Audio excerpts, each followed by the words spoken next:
Hi everyone, it's Winona from Dairy Barn Art, and welcome back, and welcome if you're new. This is a little bit a different tutorial than I normally do. Um, I'm working at my computer and I'm working at the Mac side. If I knew a way to record my screen on the Windows side, I could do a video through Windows as well, but I don't know how to do that, so I'm using the Mac side. Um, I am working, as you know, I'm doing the February planner, and there's a lot to cut out every month, and I don't have a lot of time on my hands that I feel like I can do things. So I wanted to find an easier way to cut out the images. And first of all, I have three machines. I have an old Cricut, an older Cricut. I have a silhouette machine, and I have a scan and cut. Now, there are good things about all machines. The scan and cut is awesome. You take your paper, like the one I have, I put it in, I print up my stuff, I put it in, it scans it, it cuts it, it figures out the depth and everything. But the mats don't stay sticky for long, and the mats are really expensive. My silhouette machine is also, that's probably has been my go-to machine for many, many years. I love the software, but it's also it takes a little time to convert like a JPEG with multiple images into a cut file. And if I'm only going to cut them once or twice, I don't want to spend that time. And it's also, for a beginner, it's quite intimidating. The software, you pretty much have to know how to navigate programs to use that software. That being said, it's wonderful. I don't want to put any of those down, but that's the pros and cons. And the mats do stay stickier longer than the brother, but still, um, I find that I'm replacing mats fairly often. But I do a lot of cutting on that one too, though. Well, I was playing around one day with the my Cricut, and the new design space, and I found how easy it was when I did my butterflies, how quick and easy it was to convert a JPEG into a printable cuttable file so that you can cut it with your Cricut. And in no time at all, you're cutting those images that you need for each month. So I wanted to do a video showing how to do this. And thankfully, Nanine at Collage Type has allowed me to use her digitals to display this. And I also want to thank Tania at Tatty Treasures. She has inspired me to do this planner and allowed me to join in on this adventure. And yeah, so that's where it kind of is. So before we begin, I want to talk to you a bit about downloading digitals and files. You go to your Etsy store and you download your images, and unless you've been on a computer for years, those images can get pretty messed up. Like, you might be searching all over your computer for the images. So what I do is, I just got to find, yeah. Okay, my computer's a bit slow. So I use OneDrive. So we're going to go back through Microsoft. It's a Microsoft cloud storage space. I get it with my Office 365 pack each year. Anyway, it's any digital storage place, any place on your computer is fine. But because I use so many different computers, and I do it on my laptop, not my lap, yeah, my laptop and my iPad, I want iCloud storage, or I want some kind of cloud storage.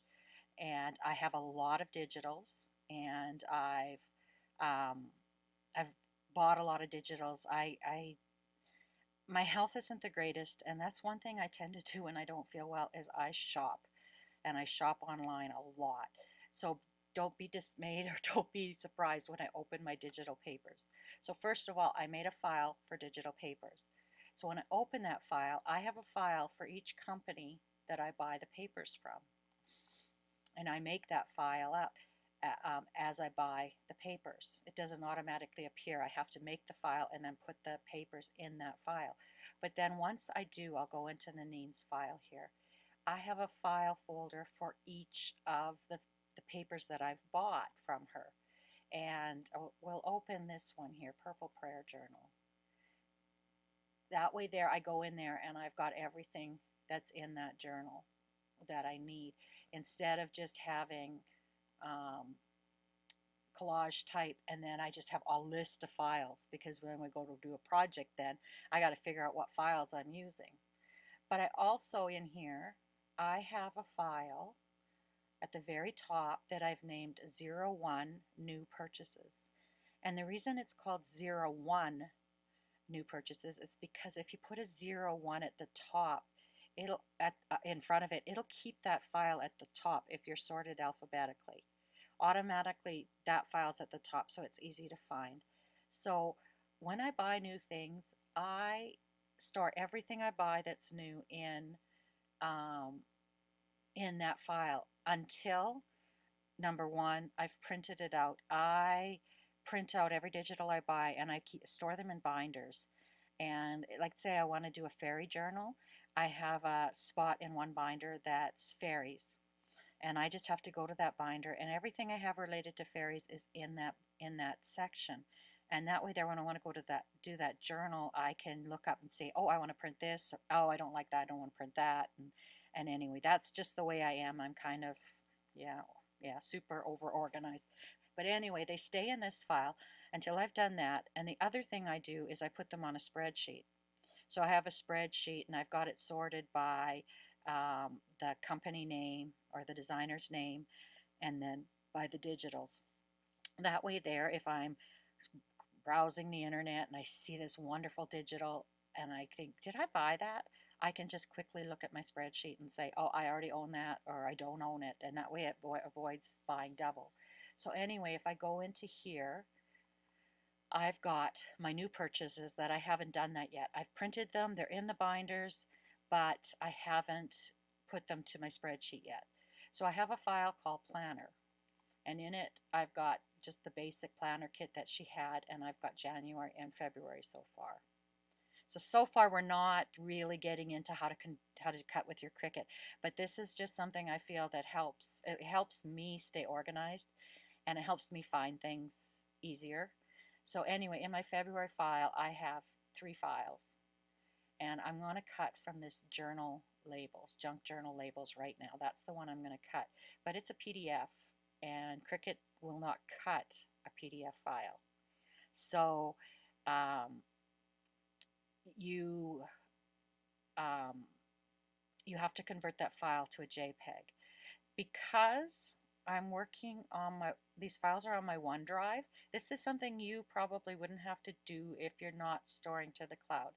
But I can't, on my Mac side, I can't figure out how to get it to find that file when I go to the conversion software. So I have copied and pasted that file down onto my desktop. That's something you probably wouldn't have to do. It's only because I want to do this demo, and I don't want to spend the time to figure out how to find my OneDrive on here. So anyway, that's a little bit of the basics. So the next step I do is, well, that's not the next step. That's my organization thing. The first thing I do if I have that file is I need to get that file from a PDF to a JPEG. So I went online and I did a search, PDF to JPEG. Oh, my computer is slow. And I came up with this tools.pixart.com, and that is a free program that will convert a PDF to a JPEG that the Cricut can read. So all you need to do is you need to select your PDF file, and that's where what I've told you before comes in handy. You want to know where that file is. So my file's on my desktop. I know right away, so I'm going to click on that, and I'm going to say upload. And there it's got convert entire pages or single. Oh, it'll actually export each embedded image to JPEG. I don't know what that means, but I'm going to convert the entire pages to JPEG. And I'm going to click on that, and then I'm going to go down here and convert to JPEG. So now I need to download these files, so I'll just click download, and I'll allow that. Okay, I believe I am done with this, so I'm going to close it up. And on my Mac, as well as my PC, my downloads all go to a file called downloads. So that's where these pictures should be. So open my Cricut space. I haven't used the Cricut design software on this. Okay, I had to pause that there. I kind of had my human error. I made some mistakes. So anyway, when I noticed when this file came in, it came in at landscape, and I want this to be portrait because if it comes in at landscape, it's a smaller cutting area. So the easy way on a Mac to change that is just to double click on the image and your preview will come up. And then just go up to the top here where you have options and there's a little bit, a square with an arrow and it says rotate left. I don't think it matters too much which way we rotate, so let's just rotate. I'm going to rotate it around just so it's, because I'm kind of that kind of person.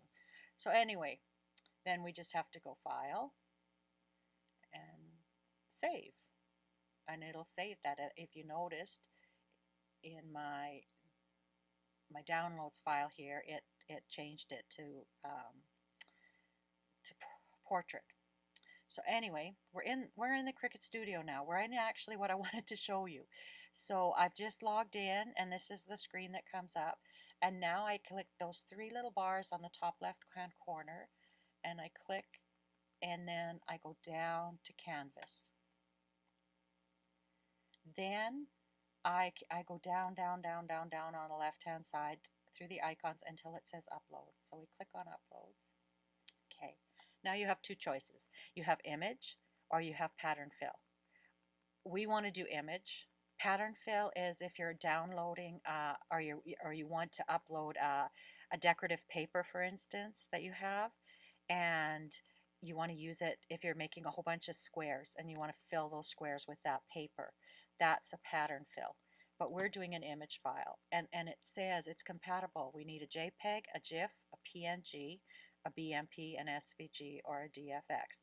And I think most people know about JPEGs, so that's why we converted it to JPEG, and it was one of the easier file formats to convert it to. So anyway, let's upload the image. And again, if you had Photoshop, you could convert it to other files easily. So now we have to know where that image is. And remember, I put that on in my downloads. So let's take this image here and we're going to open it.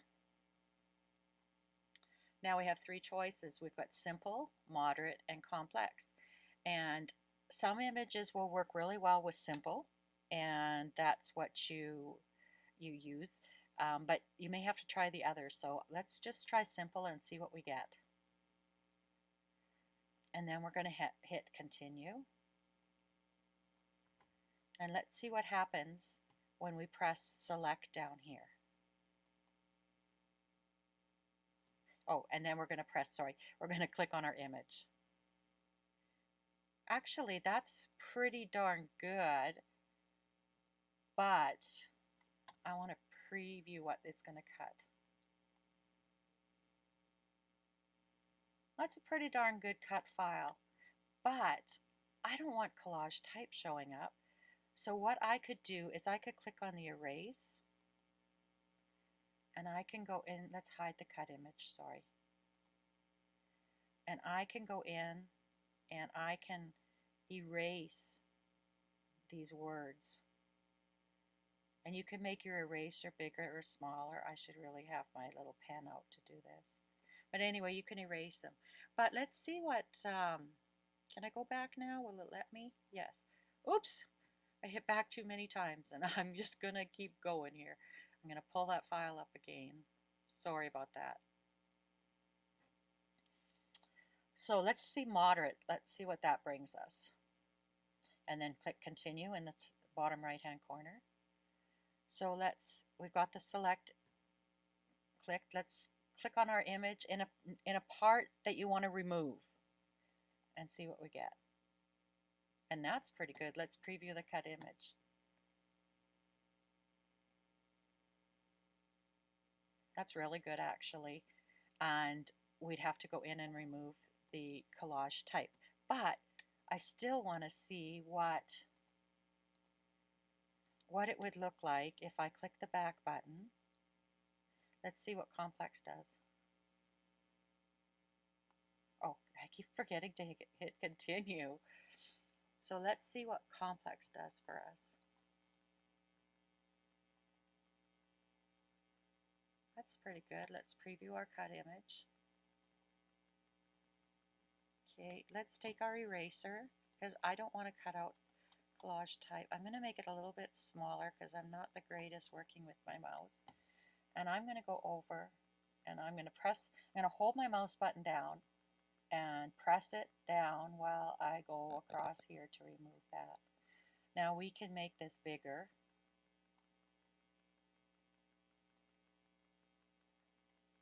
And that makes it easier for you to do that.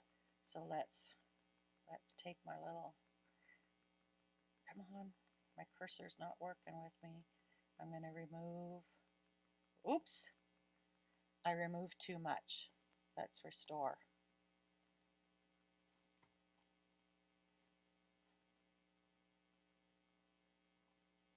Okay. So now I've got to select that area again. There. So now I have to go back to my eraser again, and I'm going to try to be a little bit better at keeping it going straight down. If you keep the lettering, it just takes so long to cut. And really, once you've saved this file, it's in your, if you need to print and cut more, it's there. So go down, and then I'm going to hold my button down as I try to remove this.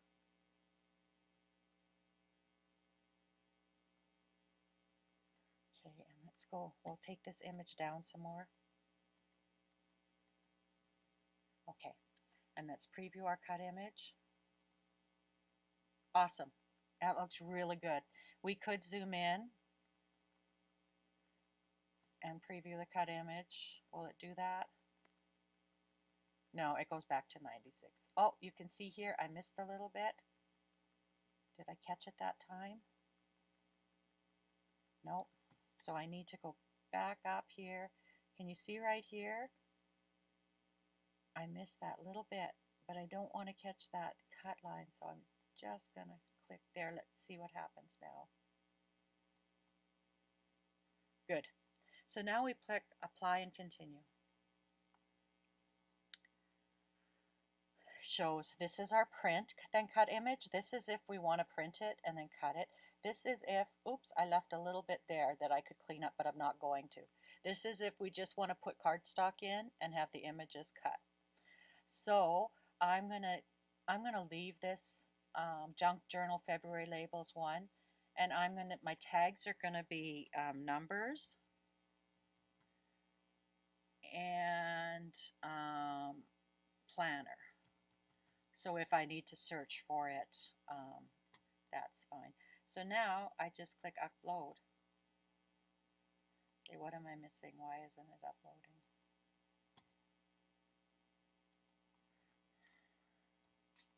Oopsie, comma.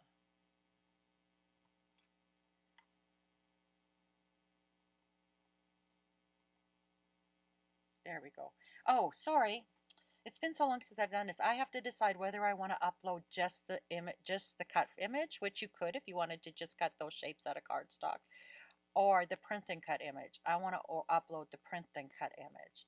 So then once I click on that and it's got the green border around it, I can click Upload. Please forgive me, it's been a little while since I've done this. So there you can see, there that file is. If you look down, it doesn't show all my files, but you can see all these birds and things I've uploaded. So now it's so easy for me to print and cut. So then I'm going to click on that one I've uploaded. And then at the bottom right, it's going to say Add to Canvas. So let's add it to our canvas. Okay, and if you watch up here, I'm gonna be over in this corner where the image is because it came in at 4.625 inches, which is very small. But I'm gonna watch as I'm doing it up here until I get a warning sign. So we're gonna keep making this bigger and bigger and bigger and bigger.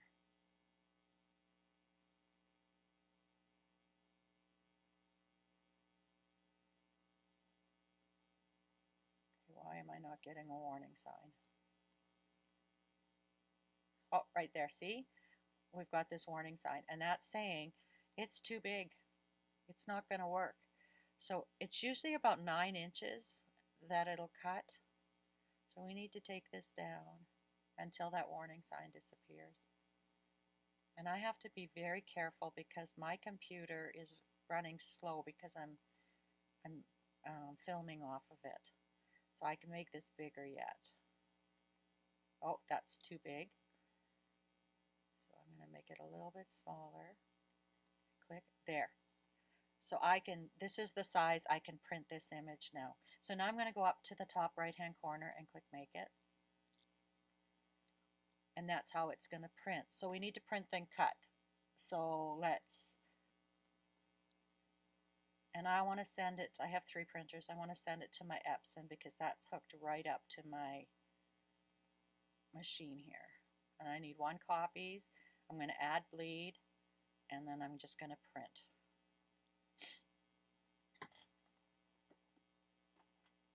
So I hope that's helping you. So I've got it here. I'm going to put it on a Cricut mat. And I know you can't see this, but you know, if you have a Cricut machine, you know how to load your paper on your mat. You have to make sure that you load it, that you don't put the paper upside down. I have done that, and then it cuts differently. I have butterflies that are all different colors. So make sure that your paper is loaded at the top with the number 1 at the top. And I'm going to put that into my Cricut machine. I had to hardwire my Cricut into my machine because my Bluetooth wasn't working for some reason. And anyway, it's printed to the printer. I've loaded it onto the paper, onto the mat. I've set it with cardstock. And now the button, the C button on my Cricut is flashing. So now I'm just going to press that button. I'm kind of in a hard spot here because I have to hardwire it, but let's press it and we'll get it cutting. So now it's going to cut, and I will come back and I will show you what it has cut. Thank you very much for your patience. Okay, so I'm back. It's cut. You can see how I've loaded it on my mat. I'm just going to lift it up. The one thing I liked about the Cricut is this is the mat that I've been cutting on, and it is still sticky. Like, it's filthy, but it's still sticky.